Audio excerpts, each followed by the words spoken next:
articulaires, des lombaires et des dorsales. Pensez à bien rentrer le ventre, bien ancré au pied dans le sol. Mouvement lent, main à hauteur des épaules, d'avant en arrière avec l'ouverture de la paume vers le ciel.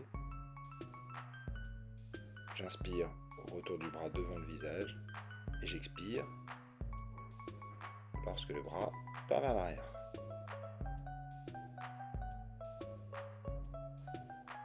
Ma tête, mon regard accompagne cette main. Maintenant, étirement et mobilité articulaire au niveau du triceps. Je réalise des mouvements d'avant en arrière. Je mets ma main droite dans le dos, coude à la verticale, et j'accompagne le mouvement en m'aidant de la main gauche qui pousse le coude vers l'arrière, puis j'inverse. Tout cela sans douleur.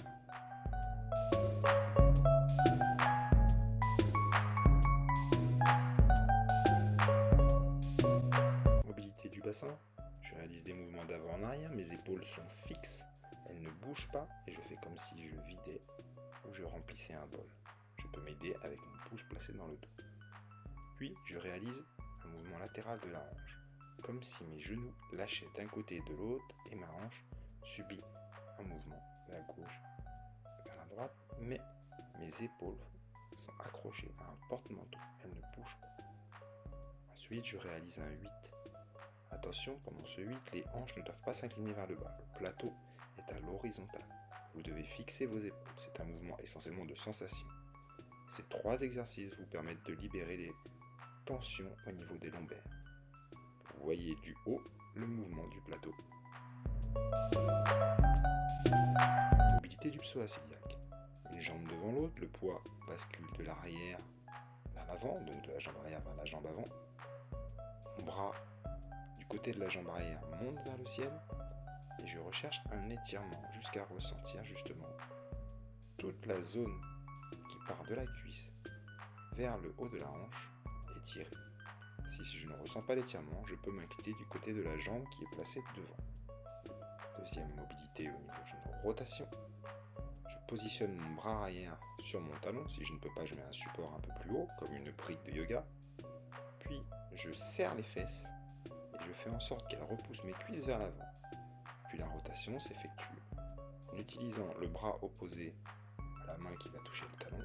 Je regarde ce bras et j'effectue une rotation, ce que mon corps du jour me permet. Toujours lentement de l'avant vers l'arrière et je regarde bien la main qui s'élève. Mobilité articulaire au niveau des hanches. Ce mouvement peut être plus progressif que sur la vidéo et prendre donc beaucoup plus de temps. Mouvement de bascule de la gauche vers la droite, mes pieds sont fixes dans le sol. Je veux dire par là qu'ils ne se déplacent pas de l'avant vers l'arrière.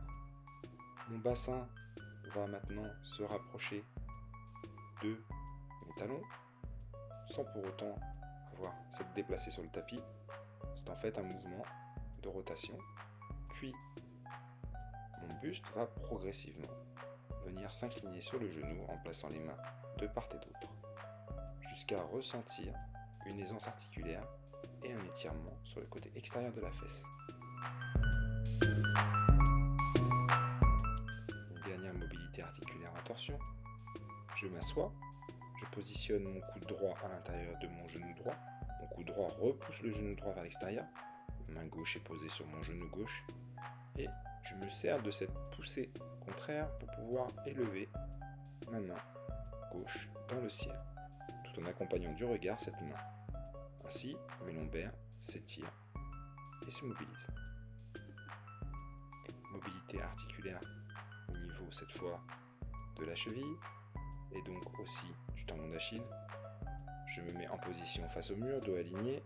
Je vais pousser mon talon dans le sol de façon à ce que je puisse faire un trou justement dans ce sol-là. La phase 1, j'exerce une poussée de ce talon. La phase 2, mon genou opposé se redresse pour libérer la tension.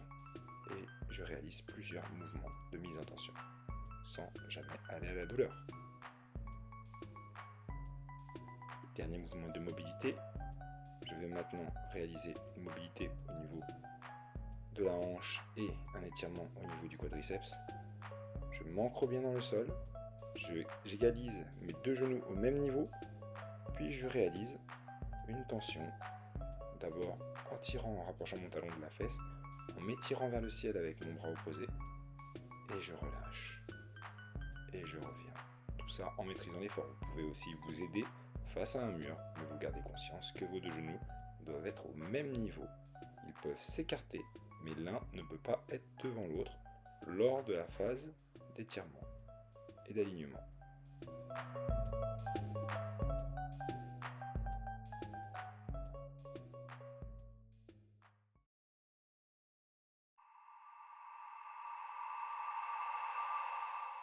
Pour le renforcement en gainage, vous réaliserez tout en respirant correctement et en absorbant le nombril vers la colonne vertébrale.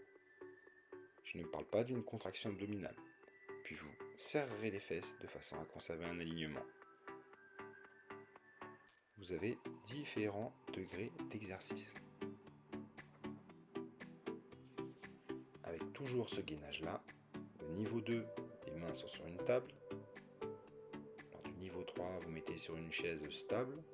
Le maintien se réalise entre 20, 30 et 40 secondes. Et si possible, 5 séries. Vous veillerez à ne jamais rentrer la tête, elle doit être dans l'alignement de la colonne vertébrale. Ce dernier exercice est réservé aux sportifs.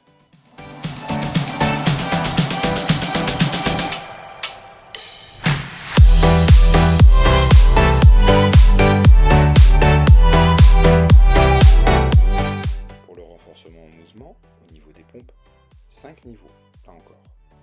Contre le mur, toujours cette idée d'alignement, je rapproche mon visage et je souffle cette fois lorsque je repousse le sol ou le mur. Je souffle, j'inspire, je souffle. Vous pouvez réaliser l'exercice plus ou moins lentement, avec un écartement plus ou moins grand des bras, selon votre niveau et votre état de forme du jour.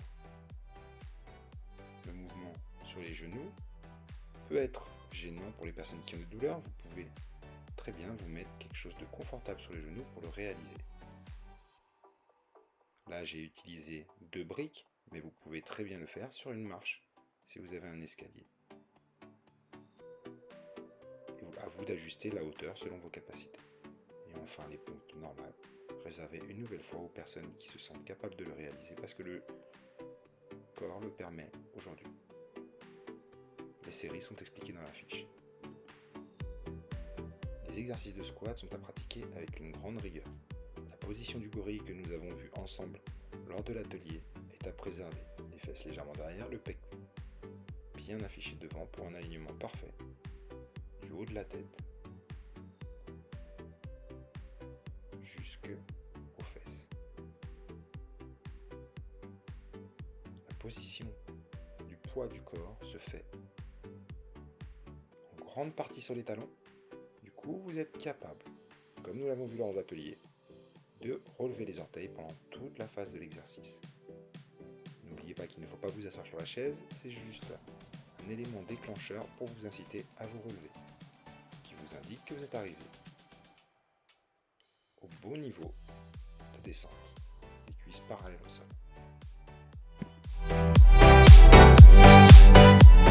L'évolution qui suit est en fait la même chose que le niveau 2 mais sans la chaise.